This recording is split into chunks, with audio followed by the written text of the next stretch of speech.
Assalamualaikum warahmatullahi wabarakatuh. As-saimina wa saimat rahimakumullah. Seringkali kita berdoa kepada Allah Subhanahu wa taala dengan menyampaikan kalimat Rabbana atina fid dunya hasanah wa fil akhirati hasanah wa qina adzabannar. Ya Allah, karuniakanlah kepadaku kebahagiaan dunia dan karuniakanlah kepadaku kebahagiaan akhirat, dan peliharalah kami dari siksa api neraka. As-saimina wa saimat rahimakumullah.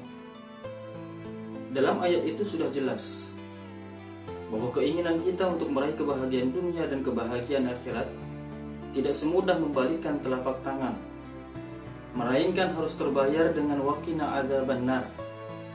Harus mau perih, harus mau sakit, harus mau bingung, harus mau seperti gambaran-gambaran yang ada di dalam neraka yang dikisahkan dalam Al-Quran dan hadis. Tentunya adalah gambaran neraka itu sesuatu yang tidak kita sukai. Tidak ada satu orang pun yang mau masuk ke dalam neraka, karena di sana penuh dengan kesengsaraan. Oleh karena itu, jika kita ingin bahagia dunia dan bahagia akhirat, tentunya harus siap menderita, harus siap sakit, harus siap capek, lelah, bingung, bahkan mungkin terus-menerus dibayar dengan cucuran air mata. Begitupun apabila kita ingin masuk ke dalam surga, tidak semata-mata akan masuk ke dalam surga begitu saja. Allah Subhanahu wa taala berfirman, "Am hasibtum an tadkhulul jannata wa lamma ya'tikum mathalul ladzina khalaw min qablikum?" Apakah kamu kira kamu akan masuk ke dalam surga sementara belum pernah datang kepadamu ujian seperti orang-orang sebelum kamu? Matsathumul ba'sa wad-dharra wazulzilu. 3 ujian ini harus diterima oleh kita sebelum kita memastikan diri dan memantaskan diri untuk masuk ke dalam surganya Allah Subhanahu wa taala.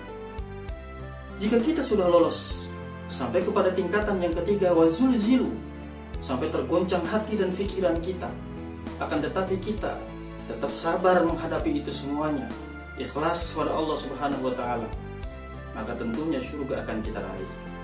Artinya kebahagiaan dunia dan kebahagiaan akhirat ini tidaklah mudah seperti membalikkan telapak tangan. Kita perlu banyak ikhtiar, usaha, berdoa. Tentunya ini bagian daripada cara-cara kita mencari wasilah untuk mendapatkan kebahagiaan yang sedang kita cari.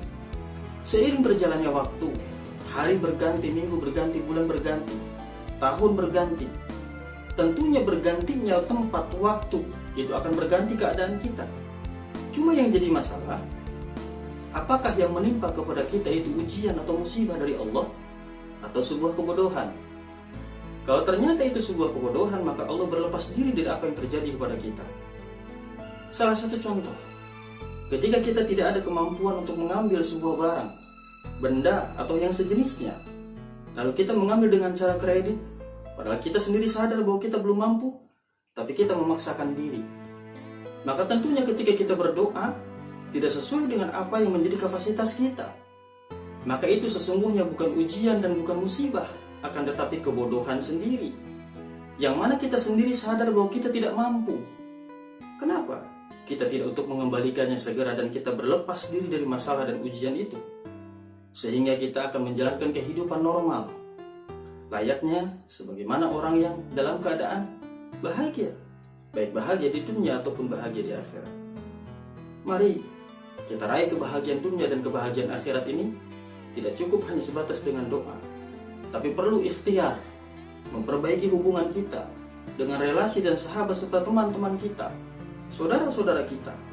Semua handai taulan itu, ada yang kala menjadi musuh, ada juga ada yang menjadi sahabat dan teman baik, bukan hanya sekedar di dunia, tapi sampai di akhirat nanti. Maka oleh karena itu, ketika kita menjalankan ibadah di siang dan di malam hari, baik sholatnya, puasanya, zakatnya, haji dan umrohnya, dan lain sebagainya, jangan menyalahkan Allah ketika kita dalam keadaan sulit. Perasaan saya sudah ibadah, sudah sholat, sudah melaksanakan ibadah sesuai dengan perintah Allah dan sunnah Rasul, akan tetapi perasaan kami masih dalam keadaan sulit dan sulit. Itu tidak ada urusan. Urusan hal-hal seperti ini adalah kita, bagaimana kita dalam berinteraksi dengan sesama manusia, apakah baik atau buruk, Tentunya di luar sana pun ada sebagian kelompok atau sebagian orang, saudara-saudara kita, yang belum beribadah kepada Allah Subhanahu wa Ta'ala, tapi dia dalam keadaan luang urusan-urusan duniawinya. Maka urusan duniawinya dikembalikan kepada kita. Kita berikhtiar, Allah memberikan. Kita berdoa sambil berikhtiar, Allah mengabulkan, mengijabah apa yang kita harapkan dan apa yang kita inginkan. Tentunya apabila itu beriringan bersamaan antara ikhtiar dan doa, maka apa yang kita dapatkan tentunya mendapatkan keberkahan di sisi Allah Subhanahu wa Ta'ala. Oleh karena itu, mari kita selalu berprasangka baik terhadap Allah Subhanahu wa Ta'ala. Apabila kita berprasangka baik kepada Allah, maka Allah pun akan berprasangka baik terhadap kita semuanya. Mudah-mudahan ibadah kita bisa menjadikan kita lebih dekat lagi dengan Allah Subhanahu wa Ta'ala, dan tentunya harapan kita mendapatkan kebahagiaan dunia dan mendapatkan kebahagiaan akhirat. Amin ya rabbal alamin. Wassalamualaikum warahmatullahi wabarakatuh.